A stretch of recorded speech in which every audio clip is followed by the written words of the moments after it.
Mortensen. Jeg er 15 år og går til daglig på Vejle Idrætsefterskole. I dag er jeg hjemme i weekenden og vil cykle rundt her i Koldingområdet, og jeg vil give en indblik af min træning. Ses.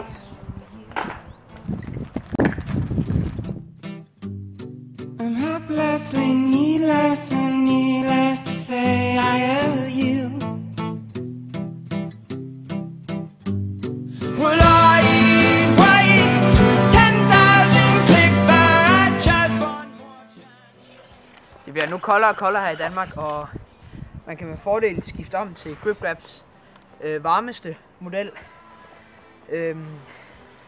Det er et trefingersystem, så man ikke fryser hænderne så meget.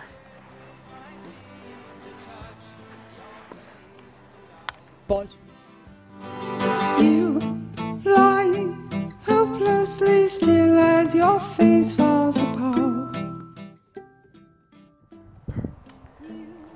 Jeg er nu cirka halvvejs på turen, og jeg prøver at runde de omkring 2 timer, lidt over 2 timer, hvor jeg kører ren grundtræning.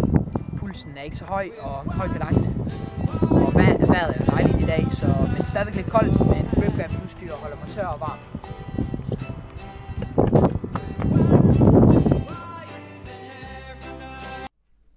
Der er fortsat et højt humør, og vinden har taget lidt til, men det begynder at være lidt mere koldt.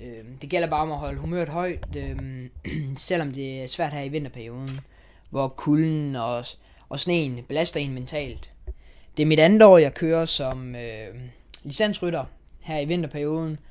Da jeg var mindre, der kørte jeg meget med min far. Det var så ikke så seriøst. Det var sådan 2 gange i ugen. Vi havde heller ikke racercykler. Det var bare vores normale jernheste, altså vores hverdagscykler, vi kørte på der. Men vi havde da lidt seriøsitet med, at vi havde indlagt nogle bakkesprints, så det tog meget seriøst om, hvem der vandt de forskellige spurter ude på ruten.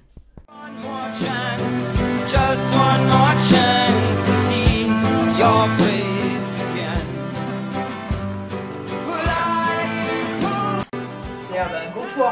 Jeg har cyklet lige lidt længere end beregnet på 2,5 timer med fin grundtræning. Det har været fint vejr, så det har kun været en fornøjelse.